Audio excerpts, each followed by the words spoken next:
معرکہ یہ ازل سے ہے اور ابد تک رہے گا۔ آدم علیہ السلام سے لے کر قیامت تک یہ سلسلہ جاری اور ساری رہے گا۔ حق اگر حابیل کے شکل میں ہوگا تو باطل قابیل کے شکل میں ہوگا۔ اسی طریقے سے حق اگر نوح علیہ السلام کے شکل میں ہوگا تو باطل جو ہے اس کے قوم کے شکل میں ہوگا۔ حق اگر ابراہیم علیہ السلام کے شکل میں ہوگا تو باطل نمرود کے شکل میں ہوگا۔ اسی طریقے سے حق اگر موسیٰ علیہ السلام کے شکل میں ہوگا تو باطل فرعون کے شکل میں ہوگا۔ اسی طریقے سے حق اگر عیسیٰ علیہ السلام کے شکل میں ہوگا تو باطل اس کے قوم کے شکل میں ہوگا۔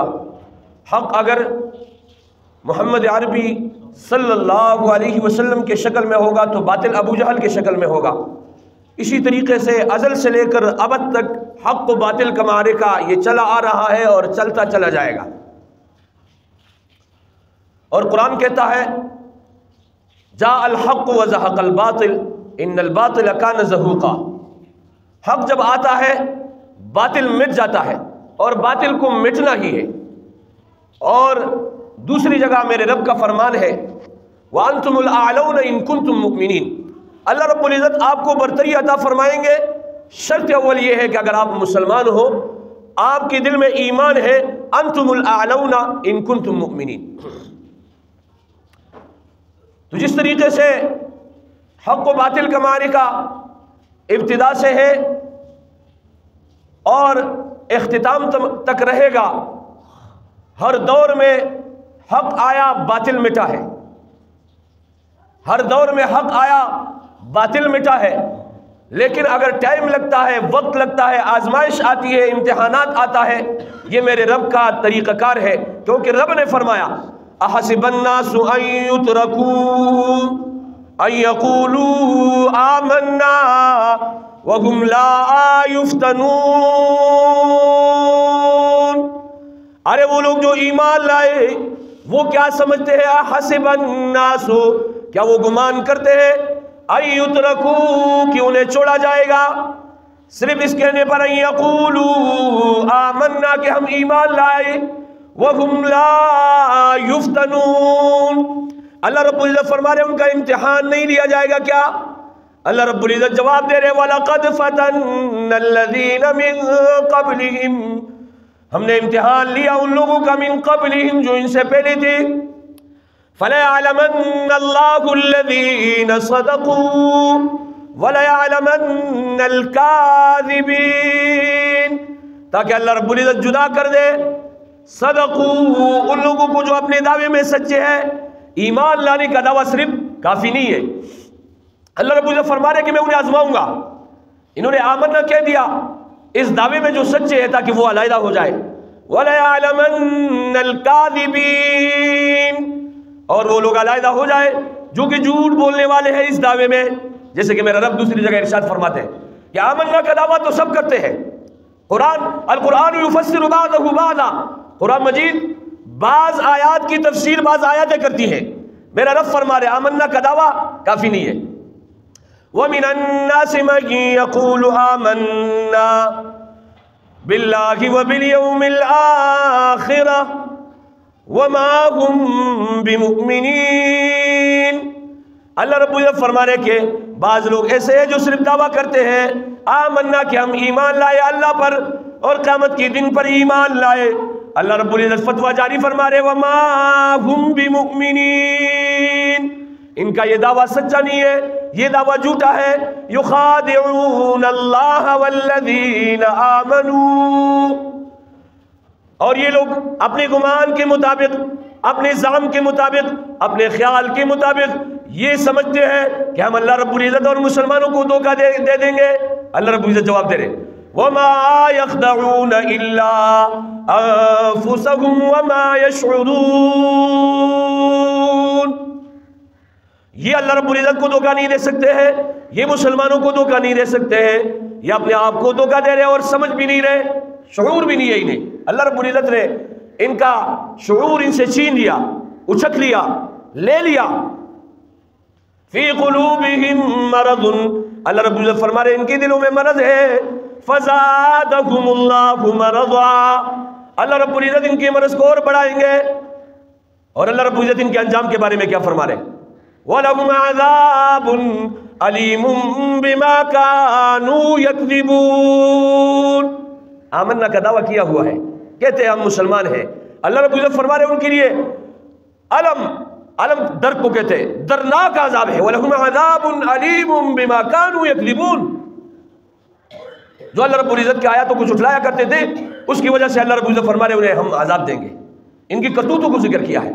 اگر آپ قرآن مجید کی ابتدا، قرآن مجید کی اسلوب کو دیکھیں تو کرے مسلمانوں کا تذکرہ چند آیاتوں میں ہوا، کرے کافروں کا تذکرہ 2 آیاتوں میں ہوا، اور پھر اس کے بعد ایک بڑا رکوع ہے جس کو منافق کہا جاتا ہے، جس کے متعلق میرا رب فرما رہے ان المنافقین فی الدرک الاسفل من النار،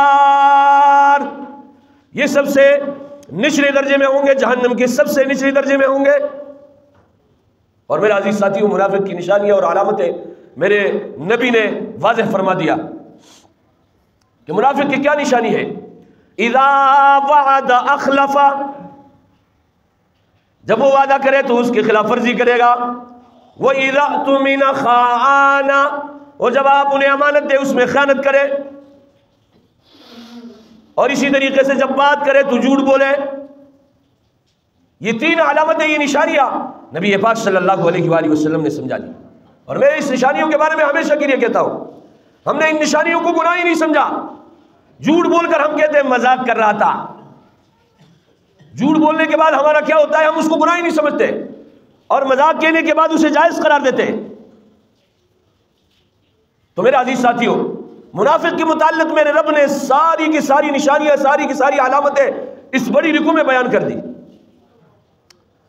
فی قلوبہم مرض فزادہم اللہ مرضا وَلَهُمْ عَذَابٌ عَلِيمٌ بِمَا كَانُوا يَكْذِبُونَ وَإِذَا قِيلَ لَهُمْ لَا تُفْسِدُوا فِي الْأَرْضِ قَالُوا إِنَّمَا نَحْنُ مُصْلِحُونَ، جب ان سے کہا جائے کہ آپ زمین میں فساد مت کریں، یہ کہتے ہیں انما نحن مصلحون، ہم اصلاح کرنے والے ہیں۔ اللہ رب العزت نے ان کی علامت، ان کی نشانی بتا دی کہ ان کا دعویٰ اصلاح کا ہوگا، لیکن وہ فساد پھیلانے والے ہوں گے۔ وہ کہتے ہیں جناب والا ہم اصلاح کرنے والے ہیں۔ اللہ رب العزت خود فرما رہے الا خبردار، الا خبردار، انہم هم المفسدون، یہ جو اصلاح کا دعویٰ کرنے والے ہیں، یہی فساد پھیلانے والے ہیں۔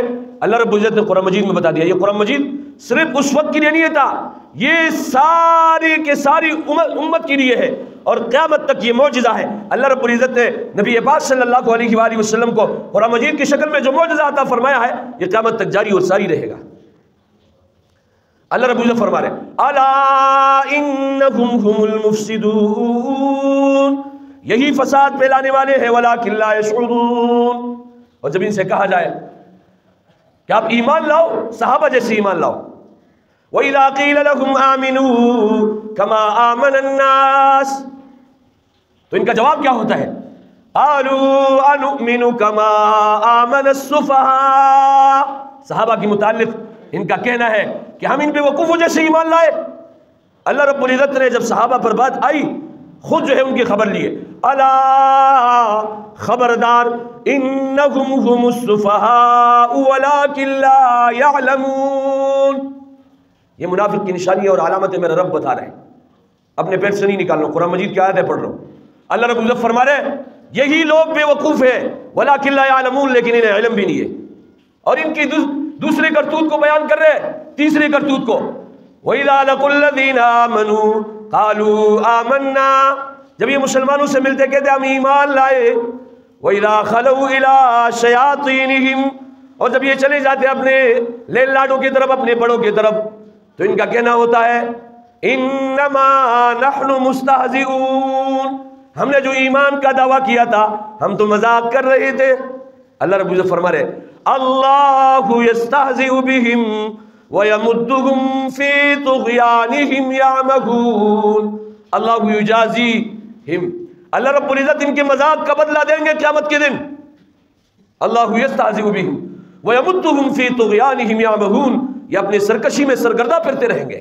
عرض یہ کر رہا تھا کہ ابتدا سے لے کر قیامت تک حق و باطل کا معرکہ ہے اور ابتدا سے چلا آ رہا ہے. اور میں نے آپ حضرات کے سامنے مثالیں پیش کر دی کہ اگر حق محمد عربی صلی اللہ علیہ وسلم کے شکل میں ہے تو باطل ابو جہل کے شکل میں ہے. اور نبی پاک صلی اللہ علیہ وآلہ وسلم کے سر کا قیمت لگا رہے. ابو جہل نے اعلان کیا تھا نا ہجرت کے موقع پر کہ اگر کوئی مجھے نبی پاک صلی اللہ علیہ وآلہ وسلم کا سر لے کر آئے گا اسے 100 اونٹ کا انعام دوں گا. لیکن جنگ بدر میں کیا ہوا؟ عبداللہ ابن مسعود رضی اللہ تعالیٰ عنہ کے ہاتھوں ابو جہل کا سر قلم ہوا ہے. تو عرض یہ کر رہا تھا ابتدا سے لے کر قیامت تک حق و باطل کا معرکہ چلتا رہے گا. اور میرے عزیز ساتھیوں حق ہمیشہ کے لیے غالب آ کے رہے گا اور باطل مٹے گا اور مٹنے والا ہے. یہ میرے رب نے وعدہ کیا ہے.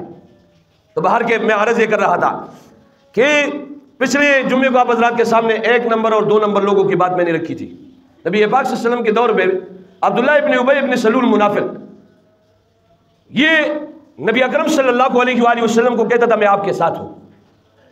جنگ احد کا موقع آیا تو جب نبی اکرم صلی اللہ علیہ وآلہ وسلم مدینہ سے باہر نکلنے لگے تو 300 ان کے ساتھی تھے وہ ان کے ساتھ رہ گئے اور 700 صحابہ لڑائی اور جنگ کے لیے نکل گئے. تو ہر وقت جو کہتا ہے نعوذ باللہ کہ آمنا ہم نے ایمان لایا اور اللہ رب العزت ان منافقوں کو متعلق کہتے ہیں کہ ایمان کا دعویٰ صرف یہ کافی و شافی نہیں ہے بلکہ ایمان کے بعد آپ کو جانچا جائے گا, آپ کو پرکھا جائے گا, آپ کو ٹٹولا جائے گا, آپ کو دیکھا جائے گا کہ آپ اس وعدے میں حق اور سچ پر ہے یا اس وعدے میں آپ جھوٹ بول رہے ہو. اللہ رب العزت نے سورہ عنکبوت کی ابتدائی آیاتوں میں فرما دیا احسب الناس ان يتركوا ان يقولوا آمنا وهم لا يفتنون ولقد فتنا الذين من قبلهم فليعلمن الله الذين صدقوا وَلَيَعْلَمَنَّ الْكَاذِبِينَ. اللہ رب العزت نے بلال حبشی رضی اللہ تعالیٰ عنہ کو بھی آزمایا اور انگاروں پر انہیں لٹھایا جاتا تھا. اسے کہا جاتا تھا ہمارے 360 بتوں کے بارے میں کچھ نہ کہو, ان کو مان لو. وہ کہتا تھا احد احد احد, اللہ ایک ہے, اللہ ایک ہے, کوئی بت شد یہ کچھ بھی نہیں ہے. اس کی سزا انہیں کیا دی جاتی تھی؟ انہیں انگاروں پر لٹھایا جاتا تھا. اور میرے عزیز ساتھیوں اس سنت کو پورا کرنے والے کون لوگ تھے؟ اس سنت پر عمل کرنے والے کون لوگ تھے؟ میرے عزیز ساتھیوں اگر آپ علماء کی تاریخ کو اٹھا کر دیکھیے, ایک واقعہ سنا کر آپ حضرات کے سامنے حضرت حسین احمد مدنی رحمۃ اللہ علیہ, وہ شخص ہے درویش آچ گوید دید گوید. حسین احمد مدنی رحمۃ اللہ علیہ علماء کے سرخیل ہیں, مالٹا کی جیل میں اسیر ہے. شیخ الہند محمود الحسن دیوبندی رحمۃ اللہ علیہ ان کے ساتھ ہے. اور حسین احمد مدنی رحمۃ اللہ علیہ یہ واقعہ لکھتے ہیں, فرماتے میرے استاذ کو انگریز ہر شام کو باہر لے جایا کرتا تھا اور باہر لے جانے کے بعد بنی ہوئی گوشت کی بو آتی تھی. میرے دل میں خیال آیا شاید یہ استاذ مجھ سے شرما رہے اور اس کو باہر لے جا کر بنا ہوا گوشت کھلایا جاتا ہے شاید. یہ وسوسہ میرے دل میں بڑھنے لگا. ایک دن میں نے ترکیب سوچی کہ یہ جیل خانے کا جو روشندان ہے اس سے میں جان کر دیکھوں کہ میرے استاذ کو کیا کھلایا جاتا ہے. کہا جب میں نے دیکھا تو انگریز شیخ الہند محمود الحسن دیوبندی رحمۃ اللہ علیہ سے کہہ رہا ہے کہ آپ 1857 کی جنگ آزادی سے برات کا اعلان کر دیں. تو شیخ الہند محمود الحسن دیوبندی رحمۃ اللہ علیہ فرمانے لگے کہ 1857 کی جنگ آزادی بھی برحق ہے اور جب بھی ہمیں موقع ملے گا ہم بر صغیر پاک و ہند سے انگریز کو نکالیں گے.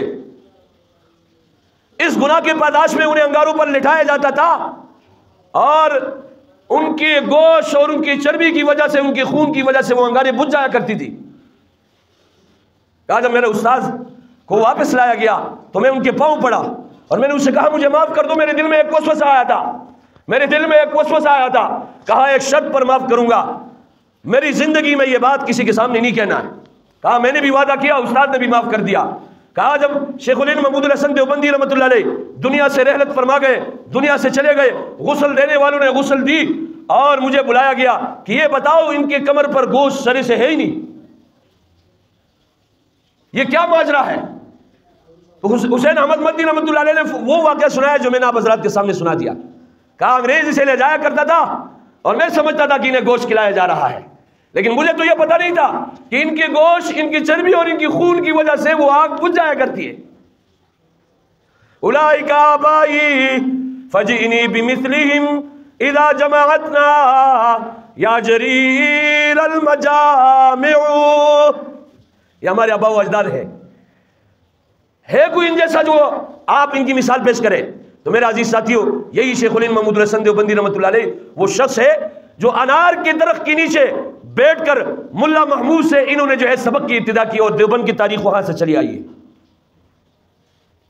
مدرسہ عمارت کا نام نہیں ہے، درخت کے نیچے انہوں نے پڑھایا.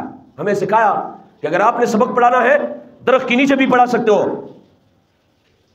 درخت کے نیچے بھی سبق پڑھایا جا سکتا ہے. ان کی ابتدا وہاں سے ہوئی اور الحمدللہ انہوں نے ہر شعبے کو وہ افراد دیے جس طریقے سے نبی پاک صلی اللہ علیہ وآلہ وسلم نے ہر شعبے کو ایک ایک فرد دیا. اگر آپ صحابہ کی تاریخ دیکھیں، ہمارے علماء نے لکھا ہے کہ علماء دیوبند کے قافلے کو دیکھ کر یوں لگتا ہے کہ یہ صحابہ سے پچھڑا ہوا ایک قافلہ ہے. اگر آپ نبی اکرم صلی اللہ علیہ وآلہ وسلم کے سیرت کو دیکھیں تو انہوں نے ایک ایک فرد پر جو ہے محنت کی ہے اور ہر ایک شعبے کو ایک فرد دیا. خالد بن ولید رضی اللہ تعالیٰ عنہ وہ شخص ہے جو 6000 افراد کا تنی تنہا مقابلہ کرنے والے ہیں، جنہیں سیف اللہ کہا گیا، اللہ کی تلوار. اسی طریقے سے میرے عزیز ساتھیوں ہر شعبے کو ایک فرد دیا. صحابہ کرام رضوان اللہ مجمعین، ابی ابن کعب رضی اللہ تعالیٰ عنہ سے حضور پاک صلی اللہ علیہ وسلم فرماتے کہ اللہ رب العزت کی طرف سے حکم آیا، آرڈر آیا کہ آپ قرآن مجید مجھے سنائے. ابی ابن کعب رضی اللہ تعالیٰ عنہ فرمانے لگے میرا نام رب نے لیا، میرا نام اللہ نے لیا. تو قرات میں ابی ابن کعب رضی اللہ تعالیٰ عنہ ایک بے مثال قاری تھے. فقہ میں عبداللہ ابن مسعود رضی اللہ تعالیٰ عنہ جن کو لقب ملا تھا افقہ الامتی. اسی طریقے سے میرے عزیز ساتھیوں تفسیر میں عبداللہ ابن عباس رضی اللہ تعالیٰ عنہ تفسیر کے رموز کو بیان کرتے تھے، اشاروں کو بیان کرتے تھے. اگر آپ شیخ الہند محمود الحسن دیوبندی رحمۃ اللہ علیہ کے شاگردوں کو دیکھیں تو مفتی کفایت اللہ جیسے مفتی ان میں موجود ہے جنہوں نے فتویٰ جاری کیا یہاں ہندوستان سے کہ فلسطینی جو اپنے فلسطین کے مسلمان عربی یہودیوں پر جو زمین بیچ رہے یہ حرام ہے، حرام ہے، حرام ہے. علماء جمع ہوئے کہ اس مفتی کو کیا ہوا؟